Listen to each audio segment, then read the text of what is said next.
কলকাতা থেকে ফ্লাইটে হিমাচল যাওয়ার দুটো রুট আছে, একটা দিল্লি হয়ে তারপর বাই রোড হিমাচল পৌঁছানো যায়, আর নতুবা কলকাতা থেকে চণ্ডীগড় এয়ারপোর্টে নেমে একদিন চণ্ডীগড়টা ঘুরে নিয়ে সেখানে থেকে তার পরদিন সকাল সকাল বাই রোড হিমাচলের জন্য বেরোনো।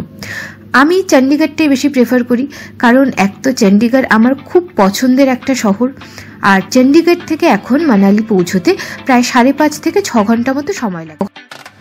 চণ্ডীগড়ে আমি কোথায় কত খরচে ছিলাম সমস্ত ভিডিওগুলো ওপরের আই বাটনে দিয়ে দিলাম। একটা দিন চণ্ডীগড়ে থেকে পরের দিন সকাল সকাল আমরা বেরিয়ে পড়লাম হিমাচলের জন্য। চণ্ডীগড়ের কালা গ্রামে সেক্টর 13-এ রয়েছে এই হাভেলি রেস্টুরেন্টটি, যেটি একটি ট্র্যাডিশনাল নর্থ ইন্ডিয়ান রেস্টুরেন্টের চেইন। এখানের পুরো অ্যাম্বিয়েন্সটায় একটা পাঞ্জাবের ছাপ পাওয়া যায়, আর এখানে অথেন্টিক পাঞ্জাবি খাবার দাবারও পাওয়া যায়। এই হাভেলি রেস্টুরেন্টেই তার ক্লিনলিনেস এবং ফুড কোয়ালিটির জন্য ট্যুরিস্টদের কাছে অত্যন্ত পপুলার।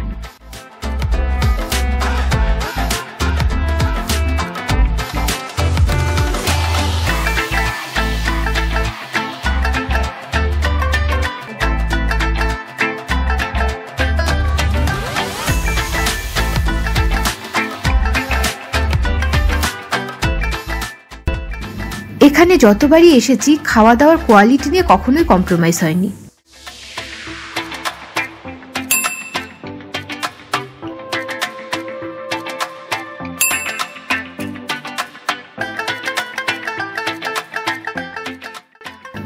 চণ্ডীগড় থেকে মানালি যাওয়ার পথে মোট 5টি টানেল পড়বে, যেটার মধ্যে শেষ টানেলটির নাম অট টানেল। সাধারণত সেই জায়গার গ্রামের নাম অনুযায়ী এই টানেলগুলোর নামকরণ হয়, তাই অট গ্রামেই রয়েছে বলে এই টানেলটির নাম অট টানেল। আমরা এই অট টানেল ক্রস করলেই কুল্লুতে ঢুকে পড়ব, আর মাঝে পড়বে এই জায়গাটি যার নাম সুন্দরনগর। নামের সাথে জায়গাটির কি অদ্ভুত মিল না? আর এই যে লেকটি দেখা যাচ্ছে, এটি বিয়াস নদী আর শতদ্রু বা সতলুজ নদীর কৃত্রিম হাইডেল প্রজেক্ট। ভারতবর্ষের সব থেকে বড় হাইডেল প্রজেক্ট হচ্ছে এটি। আমি যতবারই হিমাচল এসেছি ততবারই আমার গাড়ি করে যাওয়ার সময় একবার এই সুন্দরনগরে নামার খুব ইচ্ছে হয়, কিন্তু সময় থাকে না বলে সেটা আর হয় না। যথারীতি এবারও হয়নি।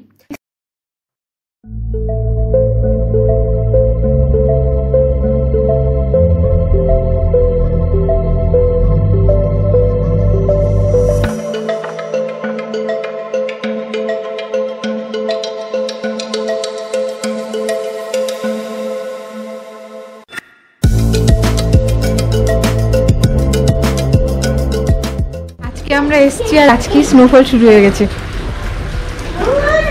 স্নোফল বোধহয় আমি সেকেন্ড টাইম দেখলাম, আগে 2016-এ দেখেছি ওই সোলাং ভ্যালিতে, আর তারপরে 2-3বার হিমাচল এসছি, কখনো স্নোফল দেখিনি, এই দেখলাম।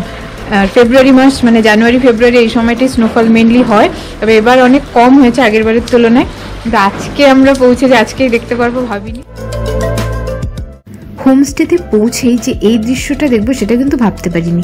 এটা একটা উপরি পাওনা। আর ও হচ্ছে তকসু, আমাদের হোমস্টের ওনারের একমাত্র ছেলে, আর আগামী 1 মাসের জন্য গ্রামের আশপাশটা ঘুরে দেখার আমার একমাত্র পার্টনার।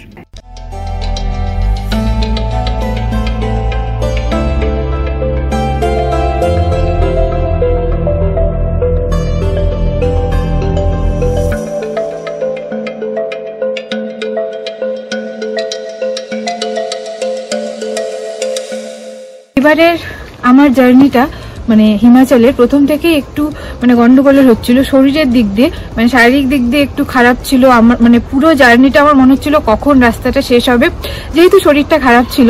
তো তারপর যখন এখানে মানসারে এসে পৌঁছলাম আজকে, এসে স্নোফল, আর তারপর এখন আমরা বিকেলের মানে কিছু গ্রসারি শপিং করতে বেরিয়েছি। তো বেরিয়ে যে এই সিনারিটা দেখার পর তখন আর পুরো শরীর খারাপটা ঠিক হয়ে গেছে। যখন আসছিলাম তখন মনে হচ্ছিল না আর আসবো না, মানে এতদিন কি হবে না হবে, মানে চিন্তা ভাবনার মধ্যে ছিলাম। কিন্তু আসার পর এটা দেখার পর আর কোনো চিন্তা ভাবনা নেই।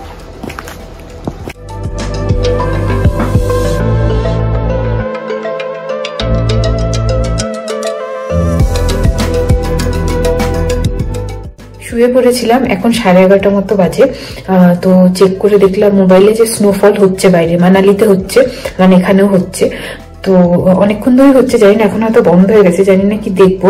তাই ভাবলাম উঠে একবার চেক করি, দেখি কিরকম কি। লাস্ট এখানে -6 ডিগ্রি ছিল আজকে, মানে যখন চেক করলাম -6, এখন 1 মতো আছে।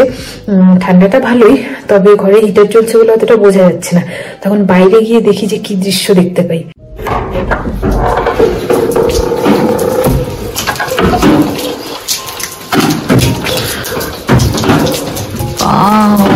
পুরো ফ্রেশ স্নো পড়ে আছে, কিন্তু আপাতত স্নোফল হচ্ছে না।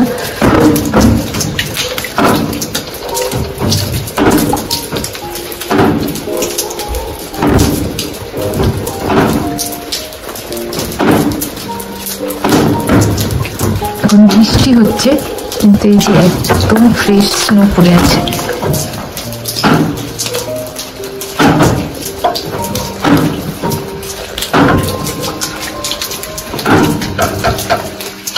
কি দারুণ লাগছে এই দিকটা।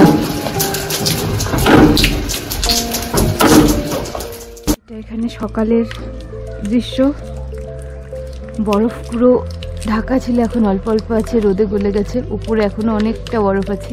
পুরো কালকে রাত্রিবেলা আমি অল্প ভিডিও করেছিলাম, এখানটা পুরো সাদা হয়েছিল স্নোতে। আজকে তো এখন রোদ উঠেছে, আর ওই যে ওপরটা পুরো সাদা হয়ে আছে এখনো। রোদে পুরোটা গলে গেছে, মানে সকালবেলা যদি আরো সকালে উঠতাম, এখন তো 10টা বাজে, সকালে উঠতাম তাহলে এখানটা পুরোটা সাদা হয়েছিল।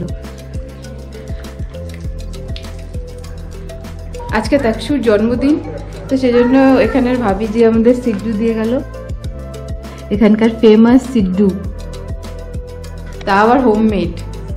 তো খাবো আগে চাটা খেয়ে বাইরে, তারপরে সিড্ডু খাবো।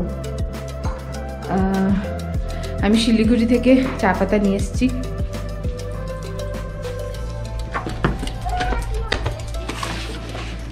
তো এখন তাকসুকে ওর বার্থডে গিফট আমরা চণ্ডীগড় থেকে কিনেছি, ওটা দেবো।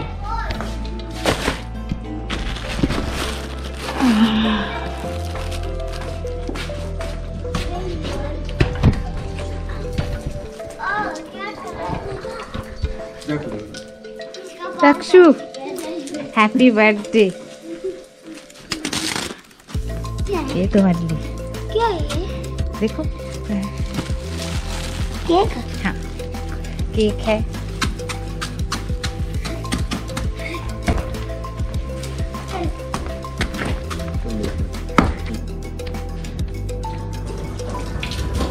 সিড্ডু খুব ফেভারিট, আগের বারও যখন এসেছিলাম এমন ঠান্ডাই হয়ে গেছে। এটার ভেতরে পুরো আখরোটের, এই যে আখরোটের পুর দেওয়া থাকে, যাতে শরীর গরম লাগে, মানে আখরোট, ধনে পাতা, আদা, কাঁচা লঙ্কা দিয়ে পুর বানিয়ে, ঠিক আমরা যেরকম মোমো খাই মোমোর মতো। আর এই চাটনি দুটো থাকে, আর এটা ঘি পুরো জমে গেছে, কাটা যাচ্ছে না। একদিন মুঝে চালানে দেনা। হ্যাঁ একদিন মুঝে চালানে দেনা।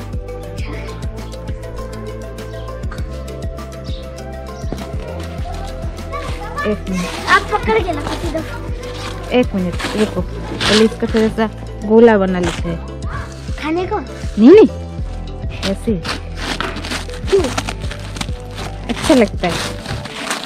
दादू बेलावा। नमस्ते अंकल जी। अच्छा आप कैसे हो? कल हम 3:30-4 बजे पहुंच गए, और पहुंचने के बाद ही स्नोफॉल। नहीं नहीं लीची होती है, कुछ लीची होती है पतली बर्फ। चलो मैं आपको मारती हूँ। ठीक है, 1 मिनट। अरे मेरे पास तो नहीं है, मैं भी थोड़ा सा मांगता हूँ।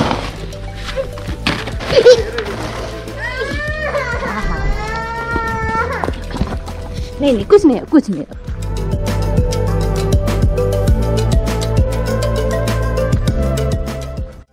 एक मिनट है, है नीचे जाके हाँ ठीक है, कोई बात नहीं, चलो चलो। এটা আমরা যে হোমস্টেটাতে আছি সেটা আরেকটা পার্ট হচ্ছে সামনের দিকে। মানে এই যেটা হচ্ছে সেখান থেকে যেটা ভিউ হবে সেটা মানে অসাধারণ। আমরা এখন এখানে বসতে পারি যেহেতু আমরা এখন এই রুমটাতে আছি। এই যে এই রুমটাতে আমরা আছি, নিচের এই গ্রিন পর্দা দেওয়া যেটা সেটাতে।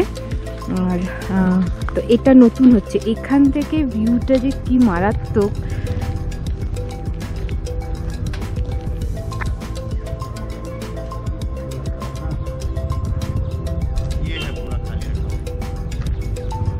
এদিকটা এখনো পুরো মানে স্নো, রাত্রিবেলা যেহেতু স্নোফল হয়েছে, সকালেও হয়েছে, এখানটা এখনো এত সুন্দর লাগছে দেখতে।